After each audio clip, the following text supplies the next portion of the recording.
Buenas tardes, soy Valeria Cristal Becerra y hoy les voy a estar hablando sobre lo que es el Estado. El Estado es la organización política y jurídica que ejerce la autoridad sobre un territorio y una población.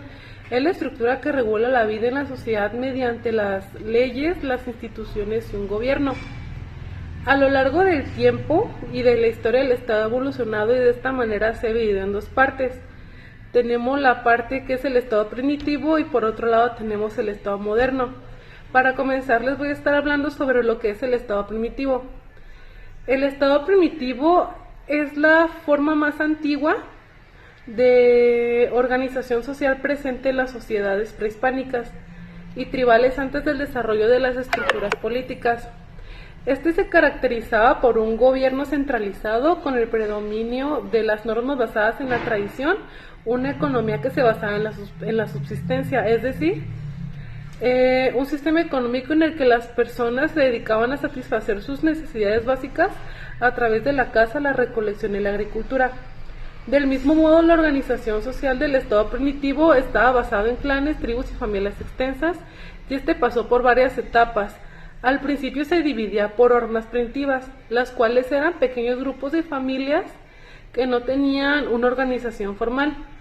Poco después se comenzó a dividir en clanes, los cuales eran grupos de varias familias que tenían un antepasado en común. Luego se comenzó a dividir en tribus, las cuales eran la unión de varios clanes con un líder o un consejo de ancianos.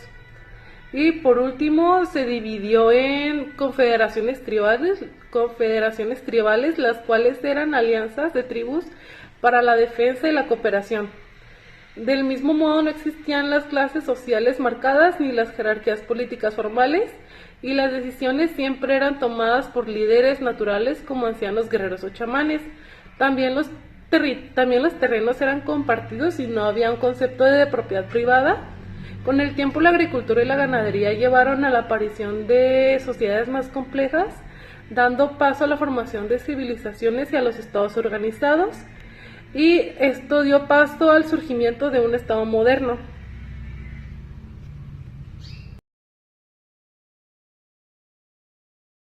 El Estado moderno es una forma de organización política y jurídica que surge en Europa entre los siglos XV y XVII, consolidándose con la centralización del poder del gobierno soberano.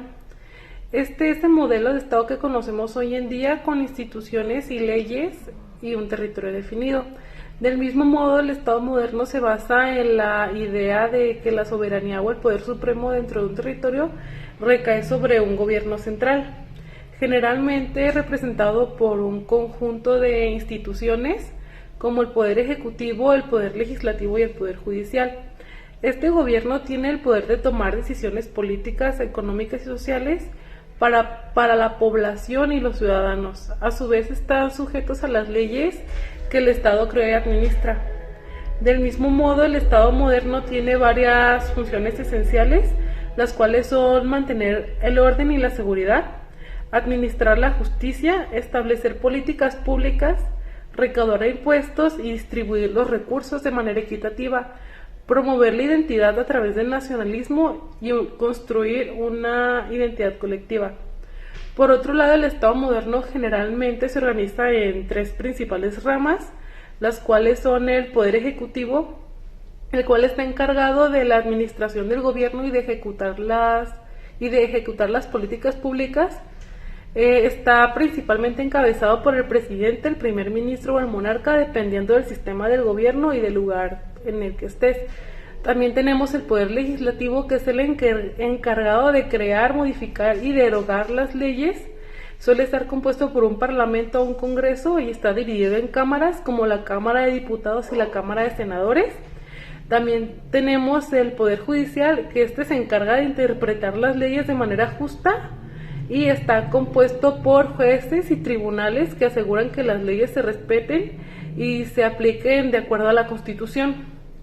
Además, el Estado moderno puede dividirse territorialmente en niveles de gobierno. Para comenzar, tenemos el gobierno central o el gobierno nacional, que es la autoridad máxima de un país.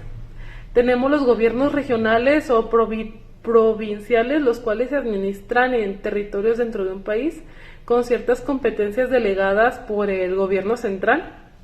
Y por último tenemos los gobiernos locales o municipales, los cuales se encargan de la gestión de asuntos cotidianos y locales de las ciudades o de los pueblos. Cada uno de estos niveles de gobierno tiene distintas responsabilidades, pero todos están unidos bajo la soberanía del Estado.